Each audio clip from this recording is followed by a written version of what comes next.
Hello everyone. ఈ వీడియోలో మనం మన క్లాతింగ్ బిజినెస్ సంబంధించి అంటే రిటైల్ స్టోర్స్ అనేవి ఎలా ఓపెన్ చేయాలి? అండ్ స్టార్టప్‌లో ఎటువంటి జాగ్రత్తలు తీసుకోవాలి? అవి పాటించటం వల్ల మనకొచ్చే బెనిఫిట్స్ ఏంటి అనేది చాలా క్లియర్‌గా చెప్తాను. సో, చాలామంది స్టార్టప్‌లో చాలా మిస్టేక్స్ చేస్తూ ఉంటారు. ఈ మిస్టేక్స్ చేయటం వల్ల ఈ బిజినెస్‌లో అంటే మనం ఎటువంటి బిజినెస్ స్టార్టప్ చేసినా సరే అందులో స్ట్రక్ అయిపోతాం. చాలా అమౌంట్ అనేది లాస్ అయిపోతూ ఉంటారు. అయితే ఇలా ఎవరు కూడా లాస్ అవ్వకూడదు. కొత్తగా ఎవరైనా సరే ఒక స్టార్టప్ చేస్తే సక్సెస్‌ఫుల్‌గా ఎలా మనం బిజినెస్ అనేది రన్ చేయాలని చెప్పేసి ఈ వీడియో అయితే చేయడం జరిగింది. మనకుండే ఎక్స్‌పీరియన్స్‌ని మీతో నేను ఈరోజు షేర్ చేసుకుంటాను. అయితే ఈ వీడియోని లాస్ట్ వరకు చూడండి. సో, ప్రతి ఒక్కటి కూడా చాలా క్లియర్‌గా మీకు అర్థమయ్యే విధంగా చెప్పడం అయితే జరుగుతుంది. సో, ఫస్ట్ ఆఫ్ ఆల్ మనం ఎప్పుడైనా సరే అంటే మన క్లాతింగ్ బిజినెస్‌కి సంబంధించి లేదా మీరు ఏదైనా బిజినెస్ స్టార్టప్ చేయాలి అనుకుంటే, మనం ప్రెజెంట్ అయితే ఆన్‌లైన్ స్టోర్స్ అండ్ అలాగే ఆఫ్‌లైన్ స్టోర్స్ అయితే ఉన్నాయి. సో, ఆఫ్‌లైన్ స్టోర్స్ గురించి గనుక మనం మాట్లాడుకుంటే, ఆఫ్‌లైన్ మనం ఓపెన్ చేయాలి అంటే ఏదైనా ఒక రిటైల్ అవుట్‌లెట్స్ అనేవి ఓపెన్ చేయాలి అంటే, మనం ఈ షాప్స్ అనేవి ఎప్పుడు కూడా మంచి మార్కెట్ ఏరియాస్‌లో ఉండేటట్లు చూసుకోవాలండి. ముఖ్యంగా మన క్లాతింగ్ బిజినెస్‌కి సంబంధించినంత వరకు ఎప్పుడు కూడా మంచి మార్కెట్ ఏరియాస్‌నే సెలెక్ట్ చేసుకోవాలి. ఎందుకంటే ఇది ఎవ్రీ మంత్ కూడా ఏదో ఒక కొత్త మోడల్స్ కానీ, లేదా కొత్త ఫ్యాబ్రిక్స్ కానీ వస్తూనే ఉంటాయి. కాబట్టి మనకి కొంచెం ఫ్లోటింగ్ ఉండే ఏరియాస్‌లో చేసుకున్నట్లయితే, మనం ఎవ్రీ మంత్ వచ్చే మోడల్స్‌ని మాక్సిమం మన స్టోర్‌లో పెట్టే ఛాన్సెస్ అయితే ఉంటుంది. ఎందుకంటే దీనికి కొంచెం సేల్ హెవీగా ఉండాలి. చాలామంది రీసెంట్‌గా మంచి మార్జిన్స్ వస్తాయి క్లాతింగ్ బిజినెస్‌లో అని చెప్పేసి చిన్న చిన్న టౌన్స్‌లోను, చిన్న చిన్న విలేజెస్‌లోను పెడుతూ ఉన్నారు. దీనివల్ల అయితే మనకి ఈ బిజినెస్‌లో అంత గ్రోత్ ఉండదు. ఎవరైతే ఇంటి దగ్గర జస్ట్ ఖాళీగా ఉంటారో అటువంటి వారికైతే జస్ట్ ఏదో ఒక పార్ట్ టైమ్ లాగా అయితే ఇంటి వద్ద చేసుకోవచ్చు. బట్ ఏంటి అంటే చిన్న చిన్న విలేజెస్‌లో ఇదే మన లైఫ్ అనేసి చాలామంది స్టార్ట్ చేస్తూ ఉన్నారు. సో, దీనివల్ల అయితే పెద్ద యూజ్ ఉండదు. అయితే ఇప్పుడు మన రిటైల్ అవుట్‌లెట్స్ అనేవి మార్కెట్ ఏరియాస్‌లో అవైలబుల్‌గా లేకపోతే ఏవైతే కొత్తగా డెవలప్‌మెంట్ అవుతుంటాయో అటువంటి ఏరియాస్‌లో చేసుకోండి.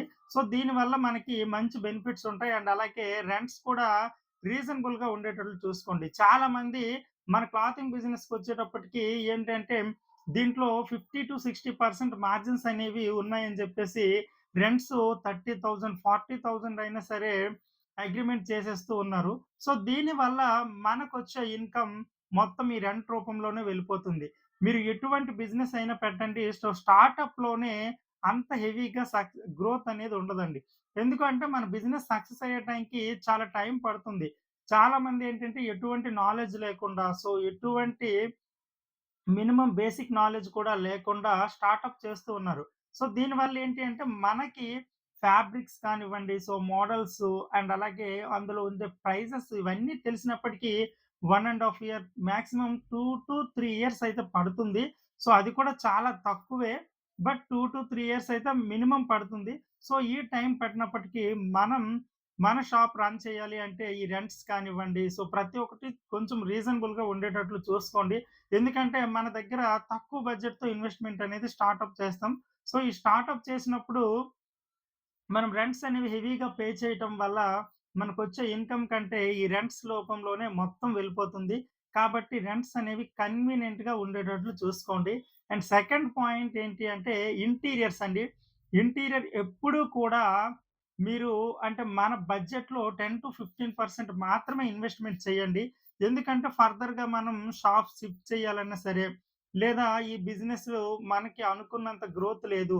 సో, ఫర్దర్‌గా వేరే జాబ్ చేసుకుందాం. సో, లేదు అంటే ఇంకేదైనా ఆప్షన్స్ చూసేటప్పుడు మనం ఈ బిజినెస్‌ని స్కిప్ చేయాలి అంటే, ఈ ఇంటీరియర్స్ అనేది మీరు హెవీగా ఇన్వెస్ట్‌మెంట్ చేయటం వల్ల మీరు మనం ఇన్వెస్ట్‌మెంట్ చేసిన అమౌంట్‌కి ఇంట్రెస్ట్ పే చేయడం అండ్ అలాగే మీరు ఇన్ కేస్ అది స్క్వేర్ ఆఫ్ చేయాలి అంటే ఇంటీరియర్స్ అనేవి మీరు ఒక 5,00,000 కనుక పెట్టి చేసినట్లయితే ఆల్‌మోస్ట్ ఒక 70,000-80,000 రూపీస్ మాత్రమే సేల్ అనేది చేయగలం.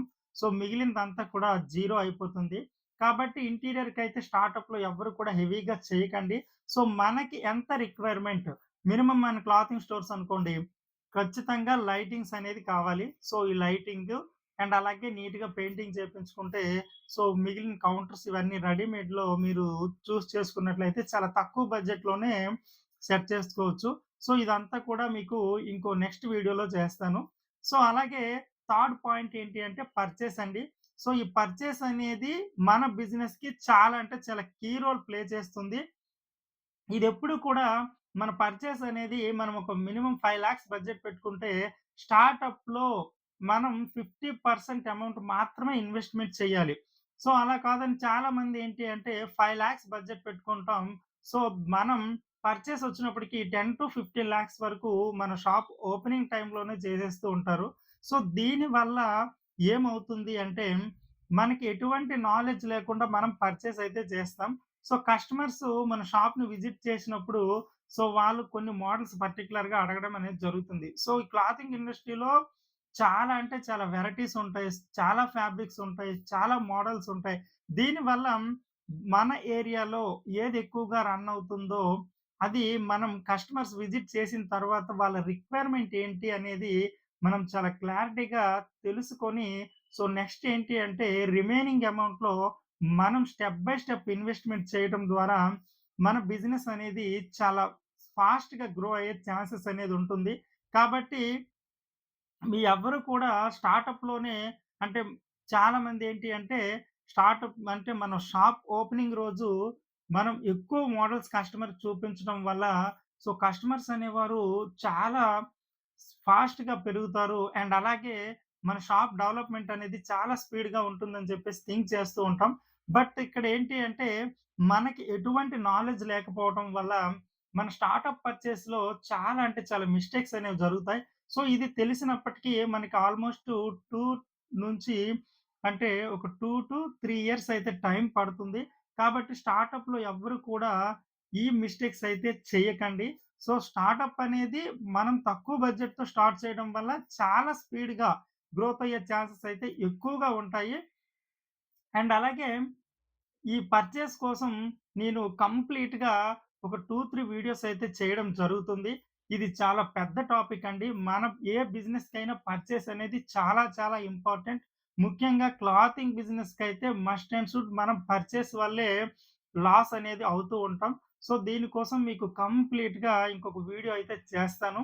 అండ్ అలాగే ఫోర్త్ పాయింట్ ఏంటి అంటే ఆహ్, ఫోర్త్ పాయింట్ ఏంటి అంటే మనకి టైమింగ్స్ అండి. సో, ఈ టైమింగ్స్ అనేవి షాపు మనం ఓపెనింగ్ టైమింగ్ కానివ్వండి, క్లోజింగ్ టైమింగ్స్ కానివ్వండి, చాలా ఖచ్చితంగా మెయింటైన్ చేయాలి. సో, ప్రతిరోజు మనం 9:00 అంటే 9:00 ఓపెన్ చేయాలి. అండ్ ఈవినింగ్ 9 అంటే ఈవినింగ్ 9 వరకు కూడా మనం షాప్‌లో అయితే ఖచ్చితంగా ఉండాలి. సో, చాలామంది ఏంటంటే స్టార్టప్‌లో చాలా స్లోగా ఉంటుంది బిజినెస్ అనేది. సో, దీనివల్ల ఏంటి అంటే మనమందరం కూడా చేసే మిస్టేక్స్ సో, స్లోగా ఉందని చెప్పేసి ఒకరోజు 6కి లేదంటే 7కి, 8కి మనకెప్పుడు నచ్చితే అప్పుడు షాప్ అనేది క్లోజ్ చేస్తూ ఉంటారు. అండ్ అలాగే చిన్న చిన్న ఫంక్షన్స్ ఉన్నాయని చెప్పేసి, పార్టీస్ ఉన్నాయని చెప్పేసి ఇలా క్లోజ్ చేసేస్తూ ఉంటాం. సో, దీనివల్ల మైనస్ ఏంటి అంటే మనకి ఈరోజు విజిట్ చేసే కస్టమర్ సో, రేపు next day oh for example ఈరోజు 8:00 ఒక కస్టమర్ వచ్చారు. సో, రేపు అతను ఏంటి అంటే ఓకే. ఈళ్ళు 9 వరకు ఉంటారు కదా! అని చెప్పేసి తను 8:00 వచ్చినోడికి మనం క్లోజ్ చేయటం వల్ల so 1 or 2 days 1 or 2 times ఇలా క్లోజింగ్ టైమ్‌లో అతను చూడటం వల్ల ఏంటి అంటే, మన షాప్‌కి రాకుండా వేరే షాప్‌కి వెళ్ళే ఆప్షన్స్ అయితే ఎక్కువగా ఉంటాయి. సో, దీనివల్ల మనం చాలా బిజినెస్ అనేది లాస్ అయిపోతూ ఉంటాం. కాబట్టి టైమింగ్స్ అనేవి ఖచ్చితంగా మెయింటైన్ చేయండి. అండ్ అలాగే మనకి అకౌంటింగ్స్ అండి.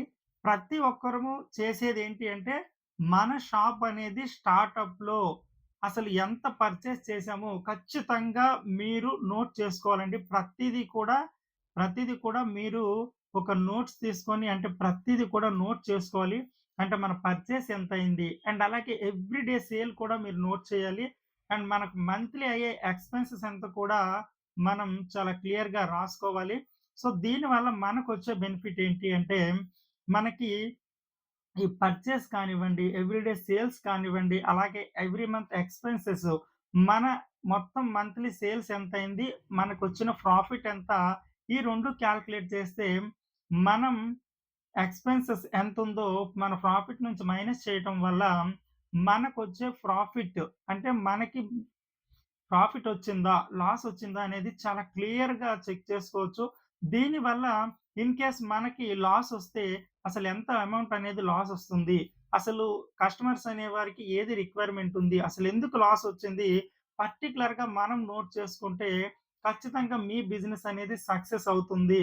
చాలామందేంటంటే మన ఓన్ బిజినెస్ మనమే ఓనర్స్ అని జెప్పేసి మనకి అసలు పర్చేస్ కానివ్వండి, సేల్స్ కానివ్వండి ఏది కూడా కౌంట్ చేయం.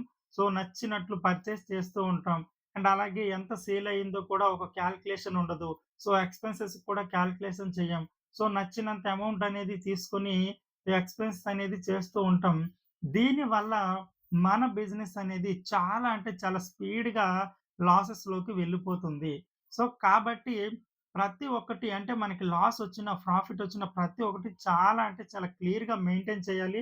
సో, మీరు పెద్ద పెద్ద కంపెనీస్ గాని, పెద్ద పెద్ద ఫ్యాక్టరీస్ గాని ఏవైనా చూసుకున్నట్లయితే ఎవ్రీ 1 రూపీ వాళ్ళు చేసే ప్రతి ఒక్క రూపాయి ఇన్వెస్ట్‌మెంట్ చేసే ప్రతి ఒక్క రూపాయి కూడా కాలిక్యులేటెడ్‌గా చాలా అంటే ఈవెన్ 10 పైసాతో సహా కాలిక్యులేటెడ్‌గా చేస్తారు. దీనివల్ల మనం సక్సెస్ అయ్యే ఛాన్స్ ఎక్కువగా ఉంటుంది. మన బిజినెస్ గ్రోత్ అయ్యే ఛాన్స్ కూడా చాలా ఫాస్ట్‌గా ఉంటుంది. కాబట్టి ఇవన్నీ కూడా ఖచ్చితంగా పాటించండి. ఇవి పాటించటం వల్ల మీరు ఎటువంటి బిజినెస్ అయినా స్టార్టప్ చేయండి. ఏ బిజినెస్‌కైనా సరే ఈ 5 పాయింట్స్ కనుక మీరు పాటించినట్లయితే ఖచ్చితంగా సక్సెస్ అనేది అవుతారు. అండ్ అలాగే ఫర్దర్‌గా అంటే క్లాతింగ్ బిజినెస్‌కి సంబంధించి చాలామంది 2,00,000, 3,00,000తో ఎలా స్టార్టప్ చేయాలని ఆలోచిస్తున్నారు. అటువంటి వారందరికీ కూడా ఫర్దర్‌గా మనం చాలా వీడియోస్ చేస్తాను. సో, ఈ 2,00,000తో మనం ఎలా స్టార్ట్ చేయవచ్చు? మన దగ్గర తక్కువ బడ్జెట్ ఉన్నప్పుడు ఎలా స్టార్ట్ చేయాలి? ఇవన్నీ కూడా మీకు చాలా క్లియర్‌గా ఎక్స్‌ప్లెయిన్ చేస్తాను. ఇటువంటి వీడియోస్ కనుక మీకు కావాలి అనుకుంటే మన ఛానెల్‌ని సబ్స్క్రైబ్ చేసుకోండి. అండ్ అలాగే ఈ వీడియో నచ్చినట్లయితే ఒక లైక్ చేయండి, షేర్ చేయండి.